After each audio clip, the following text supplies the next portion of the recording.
salaamaaleykum mbokk yi jox leen ne leen dem leen ngeen dajji principe bu l'islam di ñaan yàlla ñoom sama taxaw kàddu ne waaw dañuy fekk dem daj leen ay ci nee nañ ay imam lañ Omar Gueye moom du imam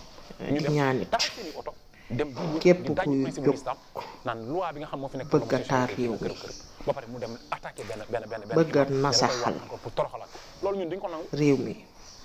yal na la yàlla loolu moo nasaxal waral ñu invité la yal na la yàlla daal ba nga def ci tuuti combat bi waa ànd sàmm jikko yi di ñëw nag di indi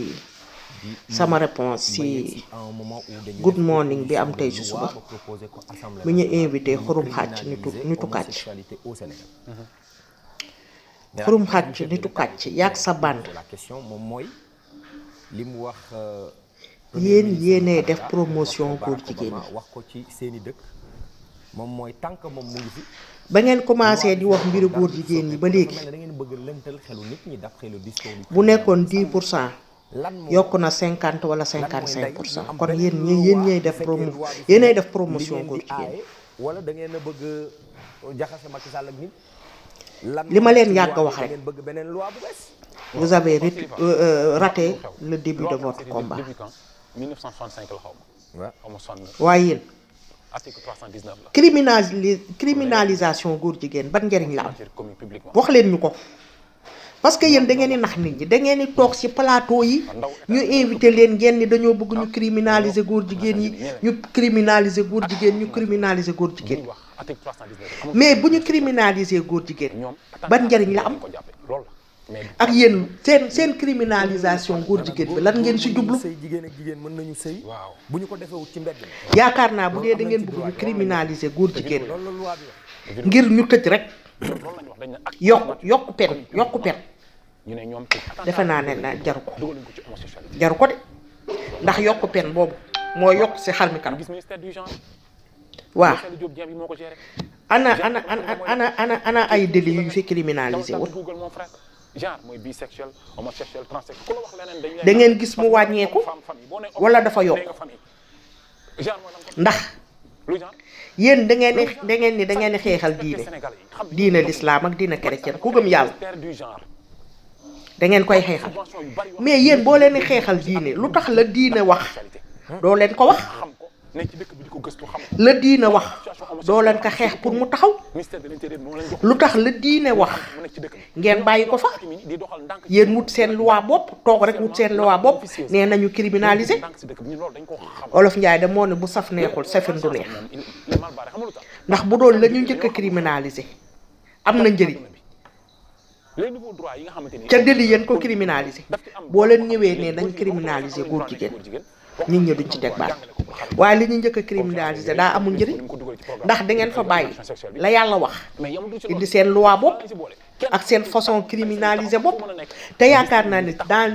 dans le mot de criminalisation homophobie ci boobu ñoom lañ crime la criminaliser te ku def crime ñoom duñu teg seen am na luñ ci wax ngóor jigéen waaw amoo droit bañ ko loolu dañ koy lu ci diina wax ak diina bu mu mën a doon am na luñ ci wax ko teg programme boobu nag lu tax yéen ngeen jóg jël diine bi def ko kagul Nations Unies di politique bëgg a jël diine bi def ko kagul politiquer ko duñ ko nangu da nga koy accepter parce que ñoom dañuy wax ni xeexu leen góor jigéen kenn du ci ànd ndax lu yàlla rëbb kenn du ci ànd supérieur mais nag façon bii ngeen ko bëgg a xeexe moom lañ dul ànd moom lañ dul nangu te nu dinañ leen def face le gars là de luy ndey ngeen ne da ngeen di wañ loxo Macky Sall yéenay kan te pareeguñu ak yéen a faloon Macky Sall wala yéen daal yéen a moom Sénégal lu leen neex moo fi am lu leen neexul daal tegu fële pour lan vous êtes minoritaire dans ce pays ma xamal leen ko gis nga imaam yooyu ngay wax imaam yooyu ngeen àndal da ngeen ni seen yàq jukko yooyu ay imaam a fa nekk waaw dafay jël ampleur et l'État a turu imaam yomb na waaye nekk imaam loolu moo jafe à comprendre parce que dañ ko def seen imaam yooyu corrélation ak diine ji bu ñu demee ba ay yàlla lu mu wax ci njaaloo commencé di signer du moom la wax ci góor jigéen da ngay dégg sax suñu maam da ngeen ñeme góor jigéen rek mais njaaloo baa nga fi ne las ci dëkk bi waa sëñ lu tax doo leen ci wax wala amaana yéen da ngeen koy jëfee moo tax nangu leen ci wax lu tax doo leen wax ci njaaloo bi nekk ci dëkk bi te diine wax ci diine yépp nag wax ci ñu ciy wax mu leer te yàlla lu mu wax ci ku njaaloo ba ñu jàpp la ba mu leer ne da nga doon njaaloo waxatuma laa nag ko am jëkkër wala nga am jabar la mu santaane ca góor jigéen la santaane foofu kon nag yéen bu fekkoon ni diine moo leen tax a jóg soo leen bëggee ñu criminaliser njaal góor jigéen da ngeen cay boole góor ak jigéen ñi am jëkkër wala nga am jabar bàyyi ko fa di njaaloo da ngeen ko cee waroon a boole parce que ñoom ñaar ñoo bokk ko àtte ci diine. mais pour la population leeru ko ndax dinañ am problème wala déet. te boo seetloo dama ne ànd sàmm jikko yi jikko bi ngeen war a njëkk a sàmm ci Sénégal am benn école bu nekk bustaan mooy fo bi fen yi jaxase yi manipulation yi ba leen joggati nag ba nga xam ne moo tegu seen kaw muy bokkaale yàlla bi lu tax doo leen ci wax bokkaale moo raw góor jigéen te yéen a ngi ci suba ngoon timis tàkkusaan ana seeni imaam yooyu yow sax nee nga yow dangaa jàdd gauche ndax yow musicien nga te musique dafa xaraam nga ne da ngay xeexal diine te yow musicien nga te musique dafa xaraam yow jéem a la xeex li nga nekkee ba pare door a xeexal keneen yow Abdou Karim Gueye xurum xarab. Le débat de l'homosexualité est abordé dans la grande place publique parce que loolu mooy seen première combat ñoom. ana imam ce débat soit un débat. bàyyi fa xaala laaw xaala Rasulullaay toog biir néegam bind ay kayitam ne nii laa bëgg loi bi nii laa bëgg ñu doxale ko par force dañ koy doxale noonu suñ ko doxalewul noonu ma taal dëkk bi. en quelque sorte de solder leur combat. man de nangu woon naa dëkk bi tàkk sax soo leen indee luwaay yàlla bi yonent bi jàngale genn par force dafay am diine yi ci Sénégal yëpp d'accord ci muy diine chrétien nag beneen diine d'accord ci boo leen taxawoon ne loi boobu dañ koy appliquer par force man ma fekk ci leen waaye nag doo leen fa bàyyi la yàlla wax ngeen ne ay jullit ngeen nitu diine ngeen diine nag chrétien nag musulman laa yemal nitu diine ngeen bàyyi fa la yàlla wax ñëw indi seen loi bopp yoo leen toog rek ngeen ne da ngeen di xeex calendrier ngeen toog rek ngeen ne da ngeen koy xeex indi seen loi bopp duñ ko nangu ndax yéen moomu leen Sénégal encore une fois vous êtes minoritaire dans ce pays kenn falu leen. léegi wàllu religion. waaw Macky Sall lu mu wax am na ci droit. amul benn religion christianisme boo xam ci christianisme wala bible. am na ci droit. nga jógee fa nga ñëw ci islam moom daf leen a ko criminaliser. nee na tant mi ngi ci Sénégal gii di ko jiite. donc kon góor jigéen kenn du ko fi légaliser. loo leen bëggati nag góor jigéen di ko def grande mosquée. doo leen bëggati yéen ñii lañu war a xoolaan nag seen mbir yéen waa ànd sàmm jikko yii ba ngeen sosoo ba léegi. gisuma benn fee boo leen ni xeex bu dul góor jigéen moom dong la ñuy dégg seen gémmiñ ñaata at ngeen koy tudd sànq dégg naa Pape Djibril Fall ne bu ñu defee kii yi 70% góor jigéen yi ay xale lañu te amaguñu 16 ans waaw parce que yéen a du nekk seen gémmiñ yi suba ngoon góor jigéen xale dafa dañ kumpa xale lu mu yàgg a dégg ci noppam bu amul éducation de base bu fort dana dem seetu loolu ñuy wax ma xam nu mu demee yéen a def xale yu góor jigéen Abdou Karim Gueye xurum xaram yàgg ya sa sàmm jikko yi Babacar Mbuub seytaane Babacar Mbuub défendeur sodomniseur ak violeur ngeen da ngeen ñëw da ngeen xeex góor jigéen yéen a njëkk a def promotion góor jigéen te yéen a ngi ànd ak koo xam ne dañ koo jiiñ góor jigéen te ñemewu leen ngaa yàbb si yow Abdou Karim Gueye xurum xaram koroog ba nga nee Maniang Kassé signé wu wala dafa signé par réserve nga ne ko yaa ngi def sa enquête dégg nga ni dafa am xawma kiiwu góor jigéen bu jël bu mu lekk xaalisam koroog ba nga defee sa direct wax ko ba waa kër Maniang Kassé yi tribune la ay saaga tàll la ba nga tàkk jëppit nga reculer dellu ginnaaw waxatoo lu sa jëm pourtant loolu combat la de te combat góor jigéen la combat xeex góor jigéen la lu tax continuer woo ko bu dee xeex bi daf laa ñor rek ngay xeexal diine lu tax continuer woo loolu parce que institution bi may la ñu jàmm on a des homosexuels nous mooy moom ngeen ne par force am na Sénégal dinañ xool ndax yéen a moom réew mi wala yéen a moom Sénégal wala yéen seen maam moom Sénégal wala yéen seen cosaan moom Sénégal yéen lu leen neex loo leen tëdd ba guddi rek xalaat ko rek bind ko ci kayit par force ñëpp dañ ci jaar dinañ xool ma xam loolu la dinañ xool ma xam loolu la waaw ñu ngi leen di xaar ci terrain bu leen yàkkamti di ngeen fekk ñu leen gën a féroce ci terrain bi di leen xaar ñoo xamante ni xeex lu bon ci réew mi moo leen tax a jóg te mbubboowuñ ko lu dëgg la ci ñoom waaw yow Abdou Karim Gueye xurum xaram yow góor jigéen sax moo la tane yow lekkalitu góor jigéen sax moo la tane yow amoo dara looy wax yow ñëpp dañoo war a wax nga noppi nga ne da ngay sàmm jikko diina ngay xeexal soo jógee quelque xaddis yi nga jot a for toog di ko wax yow gëmoo diine gëmoo tus boo gëmoon diine di nga bàyyi mu sóor yow góor jigéen mi ngi commencé si yow balaa ngay xeex góor jigéen commencé sa bopp bàyyi mu sóor bi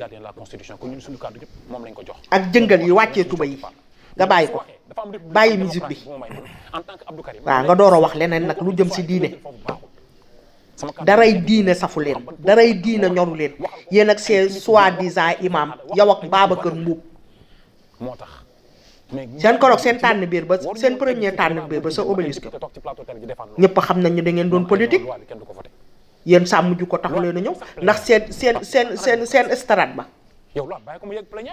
ndaw sa wax na ko nee na ña fa toogoon ñëpp ay genn wàllu góor jigéen ñoo fa toog ñoom xam nañ ne avec ça ngeen bëgg ñoo rey ay góor jigéen ah yow Abdou Karim Gueye xurum xaram yow yaa moom nit ñi yow Babacar Mbuub yaa moom nit ñi ah yow mun ngeen nekkee li ngeen nekkee ci réew mi nit ñi lijjantewu leen ngeen bëgg a jóg rek imposer nit ñi criminalisation par force wallaay di ngeen xam ni ki ngeen ko séqal ba ndeyam di liggéey booba yéen seen ndey yaa ngi tëdd di nelaw maa la ko wax yow nag Abdou Karim Gueye yow lu ma lay wax balaa ngay wax dara yow yaa njëkk a nekk premier góor jigéen yow demal dindi sa musóor googu sa tagal gu metti googu demal dindi ko ba pare yóbbante naa la si Babacar Mbuub Babacar Mbuub nee ko moom amul lu mu wax ndax moom moo njëkk a nekk supporter góor jigéen fii Sénégal ku xale bu ndaw moroomu doomam jiiñ pratique homosexuelle mu lànk dee wuy ji xale bi am fitu taxaw devant 17 millions de sénégalais nee ko waatal comme jullit nga jëlal kaamil nga waat soo waatee ne li ma wax amul rek ma retiré sama plainte lu tax neewu leen ko demal waat xale bi lu mu la wax yomb na waata mais ngeen camouflé bugg a rey nit ñi ak ay complot waaw bañ koy complot dañ koo yeew wala dañ koo doroge dugal ko si oto daal fekk yóbbu ko ba fa xale ba nekk xale ba même bu dee bon tam fa muy bonee la toog moom moo ko fekk ji wala bu muy dem dañ koo doroge loolu moo tax ma leen vous avez raté le début de votre combat yéen combat bi foofu la waroon commencer yéen bu fekkoon ni xëy na viol rek la ko jiin sax ngeen mën a wax mais da koo jiin sodomie pratique homosexuelle sodomie ku ko def nit homosexuel nga góor jigéen nga te yéen a nga ànd ak moom di ko défendre bec ak ongle ngeen bëgg ñoo rey fii ak ay góor jigéen jël li yàlla wax yonent bi jàngale ko ngeen teg ko fee dugg seen néeg ñetti nit ñeenti nit ngeen rédiger seen loi bopp ne dañ koy appliquer par force waxuma la dara sax li tax sax seen mbir du dem parce que ay fen ngeen ci rax dem ci kilifa diina yi fenal leen ba ñoom léegi sax xam nañ ni yéen piège ngeen leen tàndroon que bëgg diine bu ñu bëgg diine moo tax ñu facilement ñu tombé ci seen piège homosexualité gis nga loolu ngeen liggéey yëpp ñooy dinañ jaaraat dindi lépp teg ko fee fa ngeen jaaroon yëpp yàq ñun ñii dinañ fa jaaraat yëpp wana lay dëgg waaw bu ñu sos de bu ñu demee dañ leen woon lay dëgg waaw diine taxu leen a jóg daray diine ñoru leen daray sàmm jikko ñoru leen bu doon sàmm jikko moo leen ñor da ngeen a njëkk a defar seeni jikko ba pare ndax yéen seeni jikko yi ngeen wanewu ba ngeen commencé ba léegi wanewu leen benn jikko bu rafet yéen a yàq xale yi nga xam ni maximum 16 ans ñu nekk ay homosexuel nekk ay góor jigéen yéen la ndax plus de 5 ans bu xeexu leen lenn lu dul góor jigéen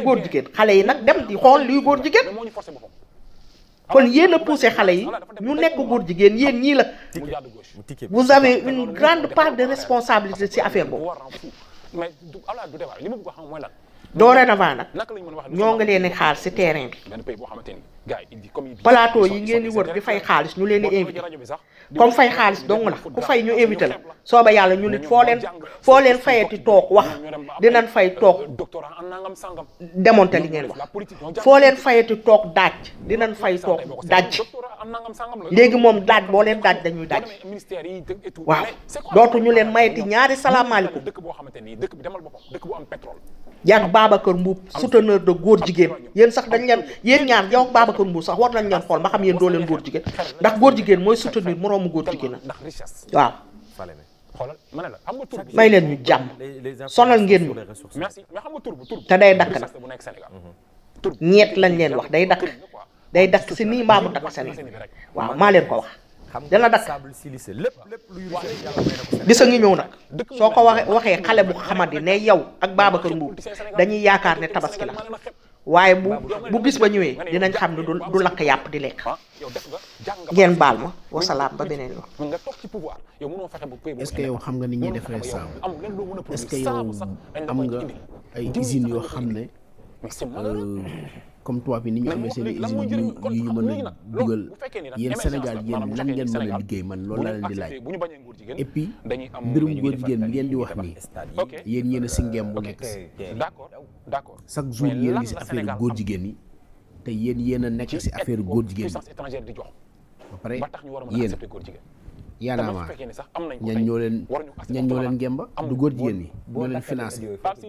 photo yaa ngi fii dinaa ko teg sax si seen profil bi ñu gis que li ngay wax nii yëpp yéen c'est que yéen da ngeen yëpp sax sénégalais yi toog naan ay chaque jour waxu góor jigéen ngeen di wax ah da ngeen di sàmm jikko da ngeen di yàq jikko Sénégal yi jógu leen pour sàmm jikko Sénégal yi da ngeen jóg pour yàq jikko Sénégal yi bu fekkee ne da ngeen sàmm jikko Sénégal yi commencé leen si boîte de nuit yi discothèque ngeen tëj discothèque et puis benn jigéen bu mu sol ci tubéy jiin jigéen bu nekk na sol yëre yu yiw bu fekkee ne yéen da ngeen jóg pour sàmm ay jikko nit yi dofuñu yéen da ngeen di politique déguisé nëbbatu di nax askanu Sénégal leen wax nit ñi dëgg di def dëgg def leen benn dëgg toog si plateau yi tamit dafa am ñoo xam ne dañuy far si opposants yi pour renk naa man de xaaral ma jàppale opposants yi bu ko defee bu nguur gi daanoo ma am place foofu ñu bëri noonu la ñuy vivre Sénégalais yi nag ñoo war a yeewu si yéen ñi yow ab rappeur toog naa day yow ani kuy sàmm diine l'islam naa day rap musique la la si yàlla wax ak ni mu xaraamee yow nga nekk rappeur ne yow da ngay sàmm ay jikko yow koy sàmm jikkoom man gisuma ki ngay sàmm jikkoom mënu leen sàmm jikkoy kenn si biir Sénégal yéen da ngeen di yàq jikko sénégalais yi parce que li ngeen di nas mooy que Sonko toog suñu réew te du fi mas a toog bu yóbboo ngeen dal te wàcc président Macky Sall yàlla moo ko fi fal moo ko fi teg président bii Afrique gi yëpp ñu ngi ko soxla ku nekk mu ngi ko soxla pour mu liggéey réewam ba fal nañ ko président wu Afrique ngeen ne ay affaire yu góor jigéen yéen da ngeen yàpp sénégalais yi da ngeen di tëj baar yi nekk ci Sénégal yëpp bu fekkee ne yéen li ngeen di woote mu ngi si yéen tëj leen baar yi yéen seen i doom sax mënul leen sàmm seen i jikko saxatuma la jikkoy doomu jàmbur kan ngeen sañ a laal doomam si Sénégal ne na ngeen di sàmm jikkoy doomu benn nit essayé leen ki ngeen xool di ngeen xam ne lépp dëgg la ñu wax ngeen ne da ngeen di marche boobu yëpp pour la yéen ay politiciens ñoo leen di jiital di leen bëma pour ngeen di sonal nit yi askanu Sénégal foog ne yéen a moom nit ñi di mu boowoo diine l'islam te gëmu leen si ñaari salaamaaleykum bu leen di sàmm jikko bu leen ko yemal rek si góor jigéen sàmm jikkoy sénégalais yi commencé leen ko si seen biir kër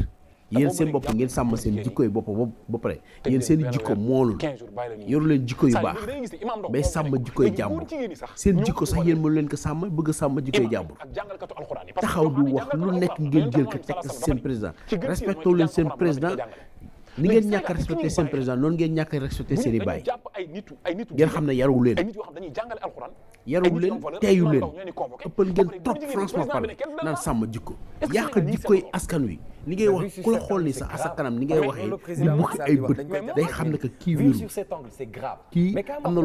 lu des ci bopp bi xam rab bi amatu leen ci place ngeen ne xàll ñu dem uti ji place ci gouvernement bi ban dof moom moo leen di dénk Sénégal yéen boo xam ne mën naa la ko wax ban dof yéen ak Babacar Mbuub yéen ñëpp yéen a yem du génération bii ñu bokk vous êtes que des crétins yoo xam ne dañuy uti nguur moom moo leen tax a jóg ànd ak ay Sonko di def ay réunion ak Sonko guddee bëccëg photo yaa ngi fi di traîner ci dëkk bi yenn Sénégalais yi ñoo xamul te il faut que ñuy yee leen yéen duñ leen mayeti ñaari salaamaaleykum ñam ngeen ko mu neex ci élection locale yi foog ne boo leen ñëwaatee day nekk ni mu nekkee woon kon juum ngeen duñ leen may foo leen jógee pour marche ñun tamit dinañ def demande pour marche ba boo ngeen préparer loolu def leen ko seen bopp date boo leen jël pour marche rek ñun dinañ jël date boobu même heure même lieu foo leen koy defee ñun dinañ def marche yooyu parce que il faut que ñu yee nit ñi Sénégalais ñu yeewu ñu xam naka ñii dañuy nax pour jéem a am pouvoir kenn ko utee noonu président Macky Sall dañ ko war a def président à vie mu gérer leen bu ko defee réew mi avancé bañ a tardé parce que ay président nii moom mooy tardel suñu dëkk yi gis nga bu leen demee si dëkk ay Dubaay yaa ngi neex yooyu yëpp benn président la ñu am moo tax seen dëkk yi dafa day naat dañ koy liggéey bu baax benn président la ñuy teg président boobu moom mooy gérer lépp bu ko defee dëkk bi avancé ñu liggéey ko liggéey mu pare fii nag yéen da ngeen di xëccoo ki ngeen di xëccoowul moom mu ngi leen di wan doole mu ngi leen di wan li mu mën a liggéey ñëpp di si teg seen bët waaw foo làmba da ngay gis moom li muy defar teg na ay avion teg na TR teg na BTR te yi mu teg yëpp ay nouveau modèle la lu mujj si jamono di defar ay port Foundiougne pare na port Ndayane attaqué nañ ko port Kaolack ñu ngi koy waaj a defar aéroport Kaolack Fatick ñu ngi koy defar aéroport Saint-Louis ñu ngi koy defar aéroport Ziguinchor pare na ak yeneen ngeen ko aussi télé yi ñu leen di invité ñi leen di invité sax ñooy tooñ askan wi ay bëgg buzz bëgg ay vues moo tax ñuy invité ñoo xam ne amuñu njariñ ay client kii yàggul rek lañ ko fa waxal na jabaram dëkk moom dafa nax jabaram bi nekk France takk jabaram yàggul rek woote na si réseaux sociaux yi di ko tiiñal moom mu ne day sàmm jikko moom jikko moo bëgg sàmm jikko jàmbur boo ko gisee kanam gu ne wéjj mu mel ni garabu duutiir bu taxaw nii yéen ko leen yàpp arrêté leen di manipuler nit ñi yéen ak Y'en a marre yéen a ñuy sonal ngir yàlla war a suuli may leen sénégalais yi ñun nooyi nga xam ne nit ñi dofatuñu président Macky Sall du yéen a ko fiy jëlee ay carte moom moo ko fiy jëlee ay carte nit ñi voté normal te li ngeen di bañ mu toog deuxième mandat bii premier mandat la nekk deuxième mandat par la force day bokk ci élection yi ba xam nagam yéen di ngeen ci mën dara wala déet ba xam nagam yéen a moom nit ñi yéen ay rebelle ngeen sax ku leen xool xam ne ay rebelle ngeen yéen ak ki nekk France di wax guddeef bëccëg mu ngi fenn guddeef bëccëg xaw ma kaa fon xaw ma kaa fin da ngeen di yàpp nit ñi quoi sérieusement parler arrêté leen xale bi ni muy xamee professeur am doo ko xamee yow maître bi doo ko xamee yow noonu xale bi temps bi yëpp journée bi man sama doom par exemple mais day journée bi yëpp moom 16h lay wàcc donc gis nga 8h lay xëy ba 16h 18h lay wàcc léegi bu fekkee ni man yóbbu ma ko foo xamante ni fexe nañ ba alxuraan bi am fa doole wala bu dee chrétien la catéchisme am fa doole ñu fexe ba valeur yi mu am éducation boo xam dañ koy jàngal xale yi carrément à bas âge ñun suñu combat loolu la Pape Sidi Fall maître coranique yi nii man ñun li ñuy xeex mooy ñu dugg assemblée nationale fexe ba boole ko système d'enseignement Sénégal alxuraan bi fu ñu ko jàngalee xale bi bu jàngee alxuraan à bas âge mais xale bi dina xam ni mais quand je dis tout petit xale bi lan la fay jàng ay ding dong de bu doon jàng abasa wat après ñu expliqué ko mu jàng abata sa ndànk-ndànk mu feri iji bu feri iji après xam alxuraan xam li yàlla di wax lan la xam lan mooy valeur yi xam parce que boo jàngee diine mu nekk sa base boo jàngee diine am na loo xam doo si nekk Pape Sidi Fall doo si nekk contrôle bi am école yi am ni ñu ko structuré buñ ci boolee alxuraan bi ah xale yi dinañ mucc te loolu mooy combat bi d'abord mooy à bas âge xaaral ma ñëw. valeur dafa jafe dem Karim. non c'est-à-dire xam nga état bu Sénégal joxewu fi 300 millions hip hop bi tas. Pape Sidi Fall man xam nga man non. léegi imaginer ñooñu mën a am 10 milliards. fëgg ko fenn. non c'est parce que c'est pas structuré xam nga bu ñu nee imam bi dafa jël xoola xam nga loolu c'est pas bien structuré rek. waxul dëgg de. non dégg ma expliqué la man wala structuré laa lay wax sëriñu daara yii nii xale yi jàng alxuraan ñi ñu ñoom imam Ndaw jàngal alxuraan ñoom oustaz Matar Sarr yi ay association art daara yi ñoom ñëpp bu ñu leen jëlee créé ministère boo xam day lijjanti tout ce qui est religion ñu jël ay imam teg leen ñu leen di xool leen càmbar ñu def ay séminaire ñu xam naka la ñuy jàngalee xale yi ci école yi ñu jël jàngum alxuraan bi dugg ko ci école yi boole ko système d'enseignement bi. Ils vont proposer la loi de la laïcité. waaw non la laïcité moom. la religion n'a rien à voir avec les affaires de culte loolu lañu ko tuddee nu ñu sax tudd l'islam dañ naan chrétienne l'islam judaïsme juif. mais loolu ça n'a rien à voir avec la religion. Pape Sidi loolu lu ñuy xeex la parce que laïcité dañ ko war a xeex àdduna yëpp xam ko Sénégal dañu war a xeex laïcité parce que la laïcité wax naa ko ba taay ne la définition de laïcité mooy la religion de ceux qui n'ont pas de religion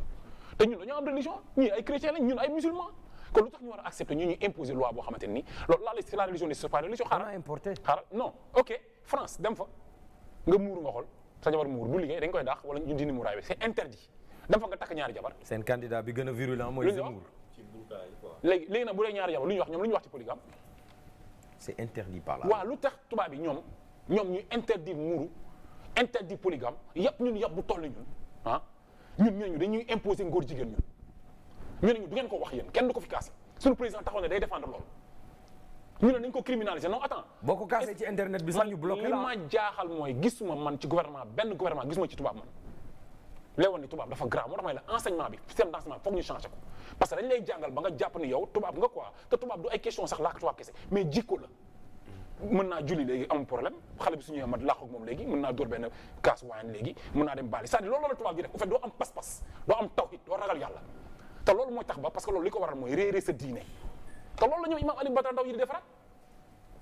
loolu ñoom Oustaz Matar Sarr di defaraat. le mal est profond. donc moom laa la expliqué donc léegi bu fekkee ni xale yi à bas âge fexe nañ ba alxuraan bi fekk leen foofu dugg si école yi mag ñi loi bi criminalisé bi géré leen léegi nag xamul xeexal yàlla loo xam lu tax mu neex yàlla laajul kenn résultat yàlla mooy yàlla laajul kenn résultat comme ni demal nga xeex après da nga indi déedéet defal li nga mën yàlla defal li nga mënu li ñu mën mooy lan fexe ba criminalisé bu ñu criminalisé li ñu mën mooy fexe ba alxuraan bi dugg si école yi li ci des ñu bàyyi ko ci loxo yàlla yàlla bëggul koy wom mooy ay doomu aadama di xool seen sutura yàlla bëggul loolu comme neex nekkal fu la neex defal lu la neex soo laaxatoo mais kenn du ko fi dëggal di ko dëgëral di ko fi doxal di ko imposer lu toll ni institution Sénégal ñun ñëpp ñu votel ko murid yi votel ko tijaan xaadir chrétien mu taxaw ne kenn du criminaliser homosexualité fan la ko teg ko fenn ñuy wax mu jàpp imaamu daara yi di leen convoqué jàpp imaam Aliou Badara ne da leen tëjaat ci kaso bi jàpp ay nit yu jàng alxuraan ay ñoom joxaane tëj leen ci kaso bi ne kenn du ko wax mais loolu pour lan Sénégal yi tax ñu war a seetaan loolu lii moo tax problème Sénégal xool lii nag du moroomu coupe d'Afrique ak coupe du monde lii pas-pas la coupe kenn du ko lekk xam ko nii xamul am solo mooy bu ñu gagné coupe bi mu jëriñ football bi footballu Sénégal pour avenir laa la wax de mu bañ a yem ci Sadio Mané kese bañ a yem ci El Hadji Diouf kese bañ a yem ci Aliou Cissé mu nekk luy jëriñ footballu Sénégal fii ci xale yi defar ci football bi ci nawetaani gën a structuré wu ñu gën a dëggal footballu Sénégal mais ñu romb ko xola ñoo xam ne essentiel bi mooy valeur yi parce que footballeur noo mën a mel man soo nekkee góor jigéen ci man dugalal 95 bi indil ko du monde man lijjantiwuma la man ça dama bëgg ñu xam loolu quoi pour ñu xam ne loolu moo ëpp doole ay coupe na Sénégal yi génn comme ni ñu génnee ci coupe d'Afrique bi léegi le 20 waaw moom laa def marche pour ñu criminaliser góor waaw na Sénégal yi génn comme ni ñu génnee ci coupe d'Afrique bi dëggal xoola wan carrément ni ñu opinion internationale wan Macky Sall wan pouvoir bi ne leen lii opinion publique la lii volonté populaire la. Vous avez l'autorisation? Non, l'autorisation la. am ngeen autorisation. non loolu biti la fanaan c'est-à-dire am nañu autorisation yàgg na bañ ko waxee ñun c'est-à-dire ama manifestation yi yoo xamante nii Serigne Mountakha da caa joxe kàddoom sëñ May Si Mansour joxe ci kàddoom waa jàng bu joxe ci kàddoom imam ñoo si nekk ay imam ñoo fa nekk imam sax may manifester ma ñu non Karim wóoru pour signer benn pétition loolu taxul leen jóg politique moom moo leen tax a jóg ñoo xam ne obélisque boobu ngeen di wax pour taxaw loolu signe franc-maçon la da ngeen di xool liñ ko tracé ngeen leen drone ngeen yëkkati ci kaw ngeen xool obélisque ba aéroport signe franc-maçon la waaw parce que comme da nga dëgg yéen déjà fi ngeen di taxaw rek franc-maçon yi ñoom ñoo ko def si biir Sénégal ngeen taxaw di wax ay waxu góor jigéen ngeen war a interdit si biir Sénégal bu fekkee ne yéen da ngeen jox pour xeex yooyu yëpp ngeen di xeex parce que loolu signe franc-maçon lañ ko daggee équerre la waaw fii place Sidi Lamine Niass place Sidi Lamine man noonu laa ko tuddee Obélix incha allah yàlla ñu ci yàlla yóbboog jàmm di ndokkeel ñi nga xam ne ñoom ñoo nekk ci combat wu ànd sàmm jikko yi ndax jikko rek mooy doomu aadama boo ko ñàkkee moom ñàkk nga lépp. Karim était notre invité aujourd'hui pas pour parler de politique mais pour parler de valeurs et de la criminalisation de l'homosexualité au Sénégal, ce qui est une requête